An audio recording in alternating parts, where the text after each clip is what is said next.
Stop asking about sandwiches, guys. It's now time to ask ask us questions all about the Zarya. So feel free to ask us some questions. And while we wait for those to come in, Slacker, damn straight. We have most of our party in that game. Any tips for comms for the rest of us? I wasn't listening too hard to it. I was mostly focusing on the Zarya play because I was tired and lazy today. In general, just calling out focus targets is a big thing, is a big priority. Like stuff like that Reinhardt charging into the backline back here, where like the Mercy gets wrecked. It's just an example of like no one sort of called out what to do, and no one called out that Soldier 76 Kablu was on the flank, for example, and just in a really good position. So coordinating around that, like if you're in a position that good where you've got an overlook on the enemy team from an angle they aren't expecting and can't be protected with, you should definitely be sort of linking up with your team and saying, hey, yeah, I'm going to do this really cool thing. Support me while I do this really cool thing. Other than that, it looked okay, I think. It looked fine. I'd have to listen through it all just to make sure like what's happening. Again, just calling out plans as well, like, let's do this, let's do that, let's do this, let's do that. Very, very useful. Is Zarya worth picking if your team doesn't have anyone to combo Graviton with? Honestly, in terms of like Graviton combos, Reinhardt alone is enough, and it's very rare that you have teams that don't have something. Like in this team line down here, you might be thinking, well, what combos? Well, McCree combos excessively well. If you just get everyone in, put a Deadeye on them, they just all die. Symmetra actually combos well. You just put a right click through the Graviton Surge and everyone pretty much dies regardless. Reinhardt, you don't need anything more than Zarya and Reinhardt to have a combo. Reinhardt just smacks people through. Really strong. If Soldier can get a rocket in the back, it's pretty strong. It's not great. I think Soldier isn't ideal, but hey, it's pretty good. What I will say with Zarya is she's much better on offense than defense. I think Roadhog is the more traditional defensive pick. That's more due to the prevalence of Winston, and Roadhog just deletes Winston. Zarya's pretty good against Winston still because you put 2 bubbles up when he jumps on people, and then he just like feeds you charge for free. And that feels really nice when that happens, and you can do a lot of damage off that. But in general, the Roadhog can just punish Winston more, it can punish Genji more, it can punish Tracer a bit more. So that's a little bit easier. Also, like, his ultimate is better against those heroes, whereas with you Graviton, Genji, Tracer, Winston, you only end up with a Winston in there, and his Tracer and Genji just piss off and go somewhere else. So yeah. Who would win, Zarya or Chuck Norris? Zarya. I think Zarya is actually, her weightlifting record is currently like extremely insanely high. And I think even though Chuck Norris, actually I think Chuck Norris will probably win if it actually came down to a fight, partially because he's a trained martial artist and has an advantage due to him being male, and I know that some people might give me shit for that, but he is a male fighter. There is a reason why male fighters and female fighters are characterized differently, and Zarya isn't a fighter, she's a weightlifter, so Chuck Norris will probably win that. I believe Moobot is drunk. Moobot can be as drunk as they like. Zarya skins, disgust, damn straight, they're pretty terrible. You're more than welcome for the coaching the many. Hopefully it was useful. That's always what I say, but I really do hope it is helpful. If you do go back to play Zarya, and again, I really recommend picking her up. She's the first hero that I fell in love with. It's just weird to say, because when I first saw Zarya, I did not think that I would love her at all. I did not think that I would love Zarya as much as I did, and then I did start doing, then we started doing more and more work, and we started doing more, like I just started playing her a lot more, realized that she just builds into this incredible powerhouse. And she used to be a lot weaker, actually. She used to have a lower bottom floor and a damage. They brought that up. And even now, she's still a great pick. She's always going to be somewhat relevant. Like, having a good Zarya is always probably going to be pretty useful. So you can't really go wrong with her. If my mouse isn't following, then I'm not really attacking. What's the best way to improve my Zarya tracking? That's... oh, it's a bit of a stretch. Practice. Like, this is the thing that I say to everyone. Like, go into quick play, just play Zarya, try and focus on holding down left mouse button and getting kills with that. That's the best way to do it. If you don't want to do it in ranked, do it in quick play. There's no substitute for doing that. If you can review VODs, what you can do is also just, like, keep an eye, if you're having a fight with something. There's actually a good example where, like, we panicked with a Mercy. So let's go and find that. No, it felt like we panicked with a Mercy. Like, I saw Stux do this, and I thought this was a really good idea. So we get, like, a lot of damage on the Mercy here. Our tracking's relatively good here, and then suddenly it just seems to fall apart. Where the Mercy comes in our line of sight, and then if I go to slow speed, speed 2.5, I'm going to grab my pen, and I can't click this anymore. Okay, I've got to have to click this. So if you see, like, where we're tracking, Like, the Mercy is now this way, and then she's over this way, and we sort of just gone back and forth, like, completely over it, instead of just having a smooth motion. So, if we think about, like, what we're trying to aim at, Mercy is here, and just going to put a dot there. And she's kind of stayed there, and now she's over here, which is okay, so we've come up and over. And then we sort of, like, vastly overcompensate. It's a Mercy, she's not going anywhere, so just trying to keep the cross, like, the pink line on the Mercy, and then she sort of disappears this way. And we just sort of drew a line completely over her, where we really want her to just have a single smooth motion, and just like, boop, and then just keep it on her. And if we're trying to get a finishing blow, and we're on high charge with a damage amp, there's no reason why we can't right-click as well. You gotta remember as well, like, Mercy's after Guardian Angels, always vulnerable. This would actually be a stellar opportunity to right-click, because she's literally stood next to a wall here. So this is a wall, this is a little fence here, then you've got, like, the geometry of the terrain here. We could just put a right-click right here and she'll die. So we could have done that for the finishing blow, or we could have just tracked onto her. But it just felt like one of those moments of, like, Mercy's just flown past, and our brain's gone, oh god, we got to kill the Mercy, and then we sort of panic and swing a little bit too far with the mouse. It could be a mouse sensitivity issue, but I honestly don't think that's the problem here. I think it's just we lose our calm a little bit, and in doing so, we sort of give up an easy kill. Random question, what do you think about the UK committee for the World Cup? It's really good. I've said this in a couple of Coaching the Minis. Basically, everyone who was involved with the voting process, like eligible for the voting process, has still been involved with the UK World Cup committee. We are all involved in discussions. We have all been involved in making decisions, talking about players, talking about player potentials, talking about, oh, well, this player might have this issue, so we have to consider that. This player has this issue. We've been setting up spreadsheets, getting ready for the hard work that's ahead. We pretty much have a team lineup sort of organized. We haven't officially declared it yet, but I think we're submitting that to Blizzard and then seeing how that team lineup goes, and then we'll trial that team lineup. If it doesn't work out, we have alternatives. It's been really good in the UK camp.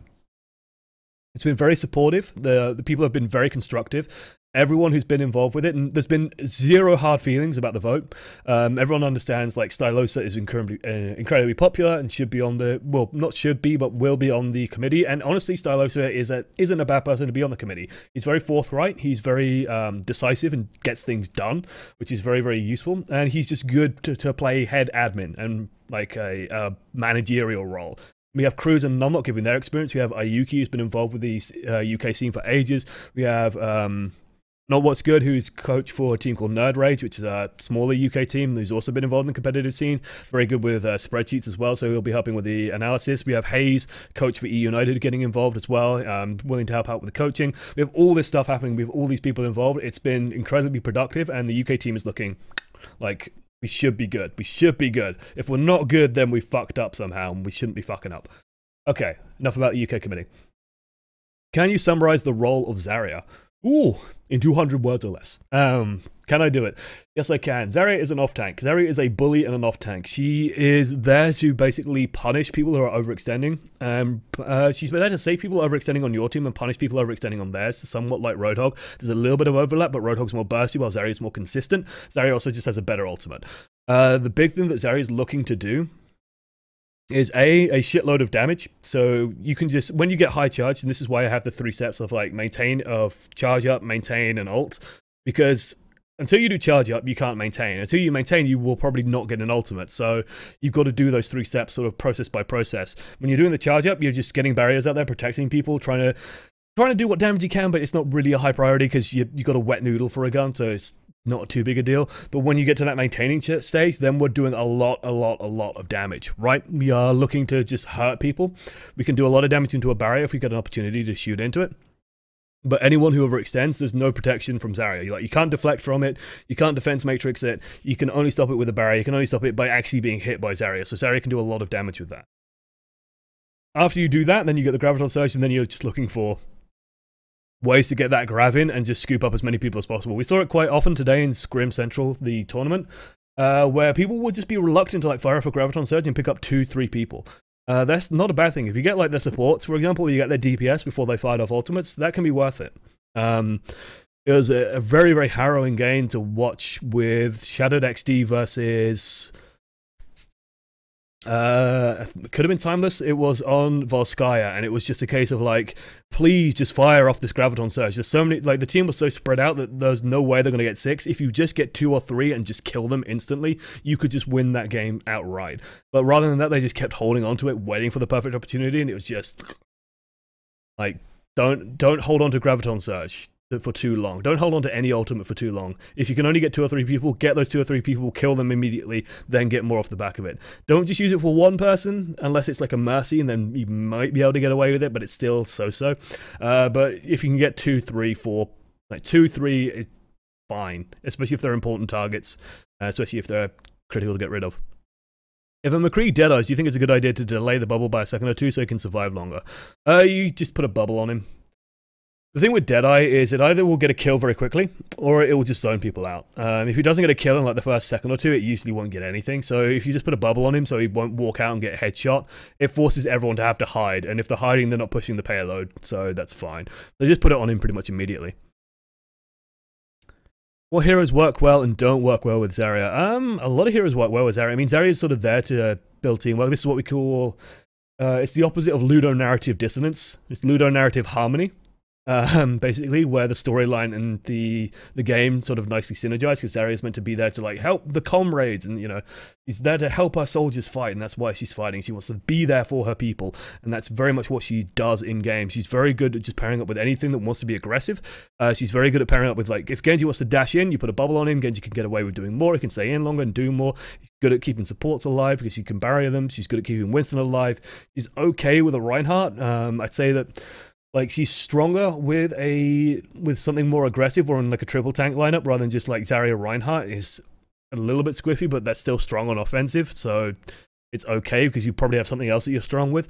I'd say that Zarya will stop shining if you're playing a very tentative team, like a very slow pushing team, and you aren't really going aggro, so you're not really doing much. She synergizes excellently with, of course, Pharah and Genji. Hanzo as well is a good synergy, strangely. She won't work well with a team. I think if you're playing heavily around like a Widowmaker, then sure, you won't, like, Widow doesn't need the bubble. She very rarely will need it, and it will help her, but it's not as useful as some other things. Like a Roadhog would be more useful to deal with the stuff that goes after a Widow. Outside of that, it's like she's just good with everything. This is why I say you can't really go wrong with Zarya. She's just a useful pickup. So yeah. Would you consider doing CTM on scrim footage? I've done it before, and there's potential for us to do it again. So I might do it on scrim footage at some point. The part of why I'm reluctant to is a slightly greedy reason, which I noticed the VODs for the 6-man, like 6-man stacking and scrimming. That was a lot less viewed than just other things. So people outside of those scrims won't find that information as useful, perhaps, as the people in the scrims. The people in the scrims might find it incredibly useful, but the people outside, it doesn't carry out to them very well. Is there any scenario where you wouldn't use Zarya? Again, it's just one of those choices of like, if they're running heavy dive, we might want to run a Roadhog instead, just to punish the dive a little bit better. It's not that Zarya is a bad pick necessarily, it's just that Roadhog is a better, higher value pick. If they're very if they're very Sombra based as well. So if they're running Sombra heavily, Zarya, like, you lose the ability to bowl people, and you lose 200 hit points on EMP. EMP will just fuck you. So if somehow a Sombra meta comes up, you probably want to avoid the Zarya just because shields are a bit of a liability then. Be a bit careful. There was once a Russian called Zarya who didn't know when to bury her. Should she save her team or just charge your beam? I've got a Sombra shirt in the mail via carrier. Congratulations on the shirt. That wasn't one I gave you, but still. Actually, no, I skipped a question there. We'll get back to Spitzu. I called you Shih Tzu, I think, but, you know, it's a species of dog. Can't blame me. Smitsu Mumu. It's a good name. It's a bloody good name. It's better than OneAmongstMany. Anyway. Like I said, you got the 3 steps. So when you're building up, you're trying to build up charge. Like, if you don't do the building step, if you just save your barriers for like super specific instances, you will never be doing damage. And a Zarya that isn't doing damage against a Zarya that is doing damage is a problem. Part of the reason why I attribute Nox as being one of the best Zaryas in the world is because when you watch Nox play, he's generally just dealing 3 times as much damage as the enemy team's Zarya. It's ridiculous. If you could pass the stats out of Overwatch Pro matches, I would be willing to put money on the fact that Nox is dealing more damage on Zarya than his counterparts, especially when he was playing sort of at his high point there. I think that was back on Rogue. Can't remember. But Nox was just tearing people apart, like absolutely destroying them on the Zarya. And it was a case of like, Why is he doing that? And I was watching it and he was just killing people constantly, just always on high charge, always maintaining it. And some of that is just knowing that, again, like if you're playing a team with an aggressive playstyle, putting the bubbles on the right people, but just also not being afraid to just charge up the bubble. And then you do have to play a little bit conservatively while you wait for it to come up cooldown. But if you're on 50, 60, 70% charge, and if you are trying to build up charge, you should be getting big streaks of charge gain. Then you want to be, you know, then you can afford to do that. You can afford to hide away for a second or two, step in front of the Reinhardt barrier, put your own shield up, and then just eat a shot or two. Play catch the rocket if they're running a fire. Play catch the grenade if they're running a Junkrat. All that stuff is possible. Besides Winston, which tanks pair with Zarya well? Do Divas and Reinhardt shields interfere with Zarya bubbles? So the thing with the Reinhardt barrier is that if Reinhardt's got his barrier up and you put a barrier on him, any damage into that Reinhardt barrier will charge your barrier. So don't worry too much about the Reinhardt barrier. Zarya is something you're going to have to learn to work with regardless.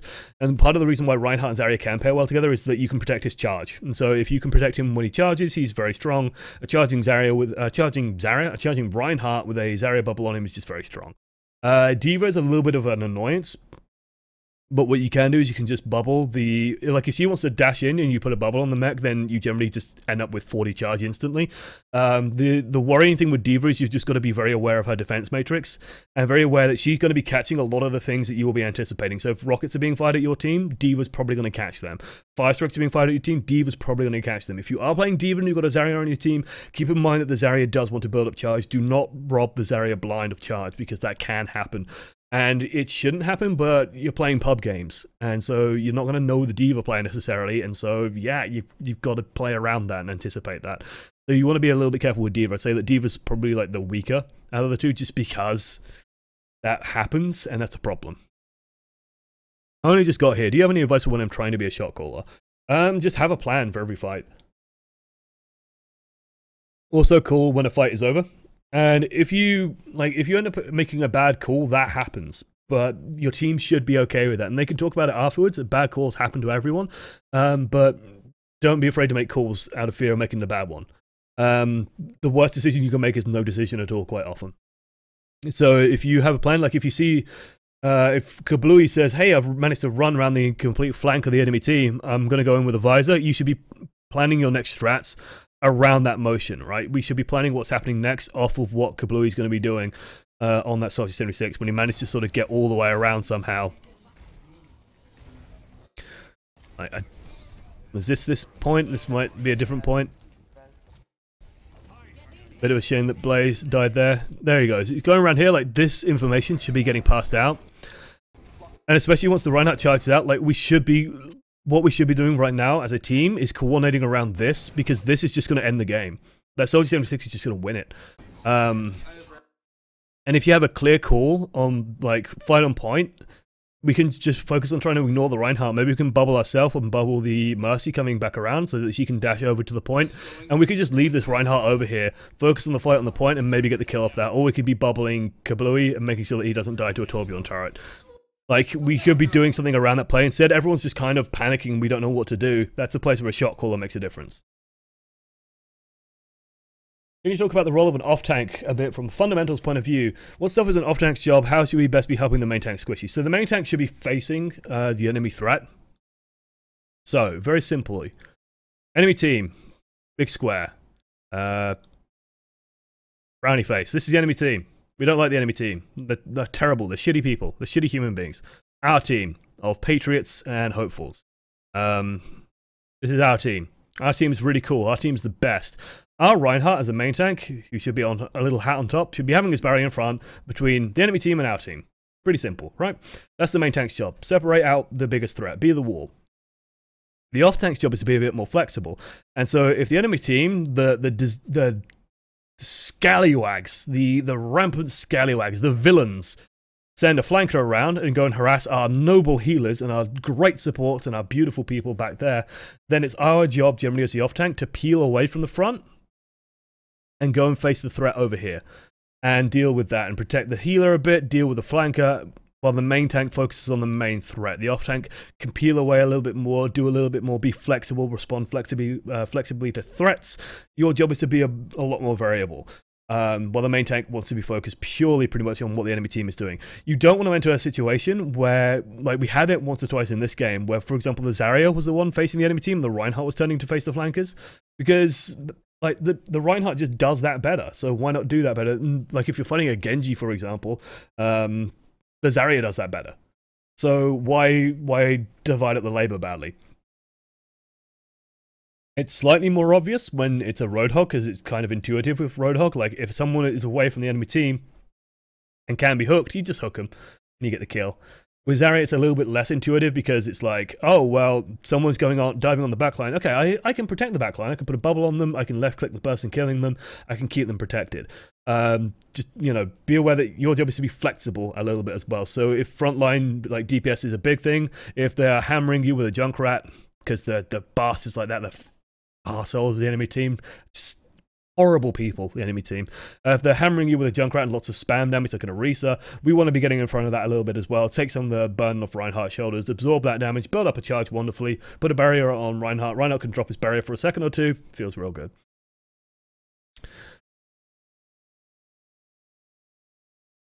Oop. Otherwise, let's see. Triggered, sexist. Yep, that's straight. Completely sexist. That's me. In my ranks, Silver, I'm finding myself getting teams of DPS mains who don't swap and never swap. As a Zarya main, I find myself getting stuck into main tank and support. Any tips? Occasionally just picking something like Zarya and just running with it wouldn't hurt. You can actually play without, like, if you're playing a very aggressive DPS team, if you have a Genji Tracer and you want to play Zarya, playing Zarya into that isn't too bad, especially at Silver. It's not ideal, but you can make it work. Sometimes you just got to be the stick in the mud. Like, if you constantly flex, you will become a Lucio main. Less so these days, perhaps, but that used to sort of be the truism, where, oh, I'm a flex main. No, you sort of turn into a Lucio main, and you don't really have fun doing that, and so you don't enjoy playing ranked as much, and so you don't want to learn Lucio anyway, so you don't improve as much, and it's like, ugh. Sometimes you want to be the stick in the mud and say, no, I'm a Zarya player. I want to play Zarya. Let's do that. It's just a matter of finding opportunities to do that and working around it. Dealing with like stubborn teammates is an art in of itself, and sometimes you literally are just playing chicken, and you're just like staring them in the face and saying, I'm not going to move. Are you going to move? Okay, you're not moving, fine, whatever. I'm playing a very viable pick. I'm playing Zarya. It's a off-tank. It's a useful pick. I know it's a useful pick. It's more useful than the Genji, who's doing 0 DPS, so sure, whatever. And if you do find yourself in situations where you're like playing with a suicide Reinhardt or a suicide Genji, use them. Use them as Zarya. Genji dashes in suicidally, put a bubble on him. You've done your job. Like, you protected him. B, he's given you 40 charge, now you go and kill the entire enemy team after he dies. Pretty good. Playing Zarya, okay, against a double barrier comp. I struggle to break through the dual barrier, and I mostly end up shooting down the barrier, which is still an okay thing to do, I guess. It's kind of okay. Like, double barrier isn't something I have much experience playing against, is the thing. I'd say Roadhog's probably the better decision, just because he does more damage to barriers, so you'll cut through them incredibly quickly. It also shut, like, Orisa plus Reinhardt will shut down your Graviton Surge a lot. I'm kind of spitballing here. If they're playing Winston plus Reinhardt as well, the Roadhog is probably going to work better, so I'd say Roadhog's just the better choice. If you are in that situation where they're running a lot of barriers against you, try and find ways around it. If they're using Winston, just cut through it as fast as you can. If they're playing Orisa and Reinhardt, try and time Graviton Surges around when the Reinhardt's barrier is low. Less so the Orisa, and try and find angles around the side there. Other than that, like, it's a hard time. Roadhog's better, basically. How do you do VOD analysis for flick aiming? Like, flick aiming is still aiming. I will still call you out if you're missing shots that you shouldn't miss. It's just a different aiming style than mine, so yeah, I try and help where I can. I will tell you, like, sometimes you just gotta relax and just take a second or two to aim a shot. Other than that, I can't give you much more advice than that. Again, the only way to get better at aim is practice. Like, it's still practice. It's still the same fucking solution at the end of the day. You only get better by playing. And so if you don't play, you won't improve. I can't explain to you how to become a god tier aimer. It's practice, practice, practice, practice. I can tell you when you're rushing a shot. I can tell you when you have time to take a shot. So like the coaching the menu we did with you, Clark, we're playing Widowmaker. There were moments where you were just completely rushing shots, where you had nothing shooting at you, and you just like were trying to hammer these shots out on a Mercy, I think it was, and you just were missing for no reason. You had plenty of time to line up the shots. If you're firing 3 misses where you could have landed 2 hits, just land the 2 hits. Did you read that Fnatic, Dignitas, and LG Loyal have dropped their rosters? Ugh, I didn't read that, but that sucks. I guess, again, there's no point in owning an Overwatch team right now. Especially if they can't buy into the Overwatch League, if it's too rich for them. What's the point of having a roster? Like, I get why they're dropping it, it's just it sucks that it happens. Any more questions? Dumb Squirrel question, what is Zarya's beam DPS at 0, 50, and 100 charge? It's actually not a bad question, because I don't know that off the top of my head. So let's go and have a look. Overwatch, Wiki, Zarya. I'm pretty sure the wiki has all the numbers on it. I know that right-click does about 120 damage, I think, on max charge. It's usually how I figure it out. It's generally about 100 after splash is done, so that's usually how I figure it out in my mind. DPS was always, I think, up in the air a little bit. Damage 45 per shot. What does 45 per shot mean? Doesn't mean anything. I think damage 95 per second, that might be on max charge. This is not useful. Expand.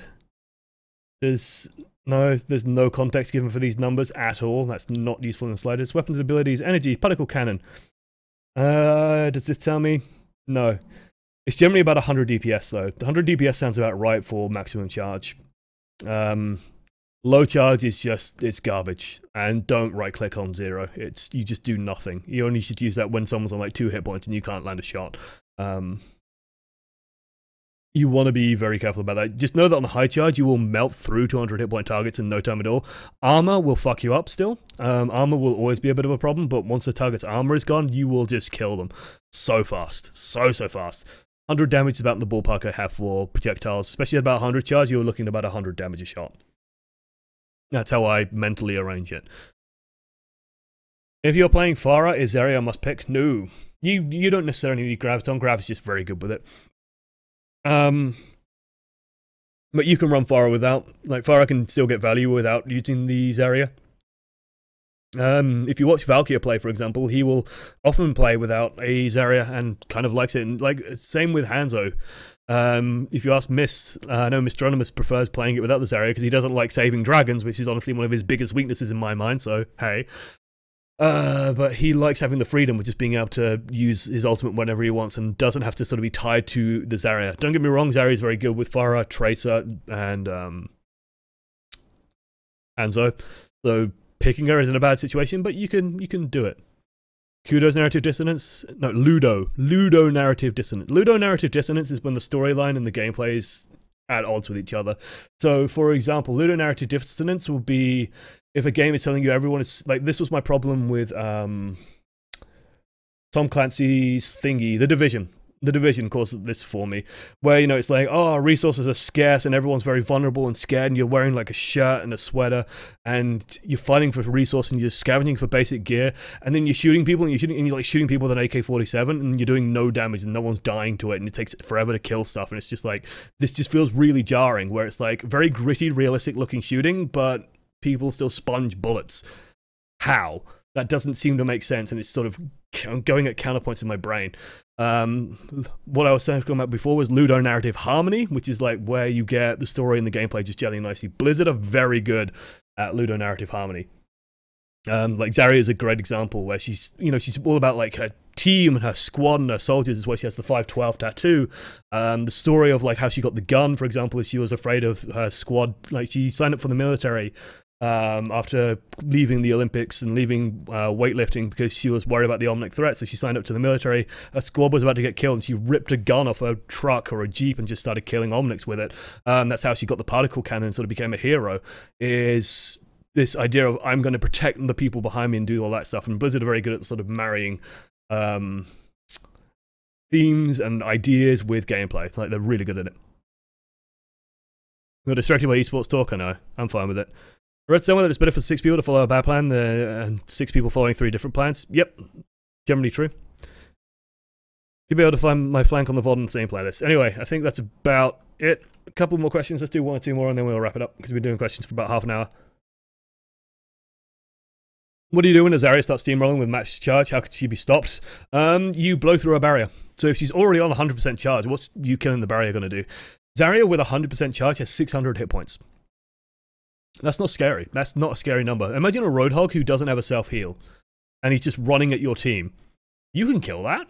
you can kill that without issue. So if she's already on high charge, you just got to sort of bite the bullet and say, okay, just burn the Zarya. Burn the Zarya, burn the Zarya, burn the Zarya. McCree's also good at it just because he slows her down a little bit. The worst thing you can do is just poke, and then she hides away, her shield regenerates, and then she barriers, and then she comes back out.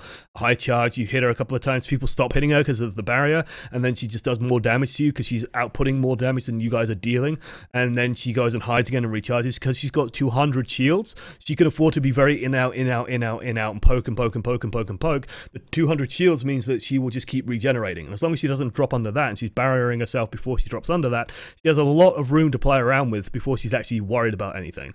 So you can do a lot with Zarya's hit point pool. So you just got to bite the bullet and just kill her and just explode her. Blow through the barrier, blow through her, no problem. I've just rewatched the final from today, nice casting, but you should have talked about my sick Lucio skills. I should have. Actually, I was really down on some Lucios today. I was actually very, very down on some Lucios. Otherwise, yep, that'll do for now, I think. Beautiful. I'm going to be done. Another example is Watch Dogs 2, where your character is happy-go-lucky teenager, then goes on killing sprees randomly. Yeah. Anyway, I'm done with questions now. I'm finished. Let's go. So, if you want to send in footage for coaching the many, just send it in. If you've got footage, please just send it in. Send it into iamreviews@gmail.com, including the title, the hero name, and the rank that it is at. For example, this was called Zarya 2211 SR. Beautiful. And a little email explaining, hey, this is a playlist with us and some other members of the OWN community in a 6-stack. I like to improve my game as Zarya, and just a couple of little bits and pieces that sort of gives me guiding points as well for what you're looking for in the coaching and all that kind of good stuff. Rank doesn't matter. It kind of does a little bit. Improving isn't necessarily a bad thing, but improving is the goal. Remember, you improve first, and then your rank goes up. Your rank doesn't go up, and that means you've improved. It's the other way around. You improve, then your rank goes up. That's how it works. Otherwise, thank you guys for watching to the end of the video, and make sure you come and join us live. Today was a bit shorter, but I was casting all day, so I'm tired. So hey. So definitely make sure you come by and watch us live, 10 PM British time. That's 10 PM BST at the moment, British summertime. And yeah, on Fridays and Saturdays, and come by and join us. It's good fun. People have been enjoying it. People like watching the show live. I've noticed a lot of people who've been coming over from the YouTube saying, hey, it's my first time watching live, and have been having a great time. So definitely come by. Definitely come by and watch it. Otherwise, guys, thank you for watching to the end. I've been Josh, one voice amongst many. Doodles. They're gone. Boom, just like that, just cut wonderfully. YouTube, send help. No help for you. Right, I am going to end the stream there because I am tired. It's good. Read my latest at to you, correction. Oh, yeah, I saw it. So let's see, because it's actually good numbers. Oop, not what I wanted to do. 80 DPS on beam, 46 DPS on grenade, direct hit on 0 charge. The number represents the percentage damage boost. On 50 charge, overall damage is 150%. 100 charge, overall damage is 200%. Okay. So it would be like, what, you mean like 160 DPS on full charge? Honestly, sounds about right. Shame that this is a DPS number, or is this... no, not what I want to do. I'm sorry, no, I pressed... What? Why was that button so easy to press? I'm sorry, Poppy. I don't know how to untime people out. Permit, follow. I don't know what I'm doing. Send user a whisper. Add remove from ignores. Moderator, see, permanent ban. No, I don't want to ban them. Clear this user's chat. Permit this user. 1 second timeout. There we go. Whatever. I'm sorry, Poppy. I didn't mean to do that. You saw it as a misclick. But you get the idea. Whatever. I'm sure you guys can figure it out. Poppy. I know. Unban. I think he's back. He's back. There he is. Feels bad, man. There he is. It seems like doing a 1 second timeout replaces it. Can you tell I'm a sniper main? Right. Thank you guys for watching to the end anyway. I'm going to host someone. And we're going to go with that. By the way, the shirt has arrived, no import tax. Import tax might follow in a letter later. It usually comes from FedEx. It might be a day or two later. So keep an eye out for it. If it happens, give me the invoice number, and I think I can pay it through that, but just take a picture of it or whatever, and we'll sort it out. Because I don't want to send you guys stuff and then you have to pay for things, because that seems unfair and stupid. And yeah. Okay. Yep. We will be back tomorrow, I think, with just more ranked, and yeah, I'll see you then. Otherwise, I'm going to host someone, and yeah, go say hello to them when I do host them as well. It's always appreciated. Toodles.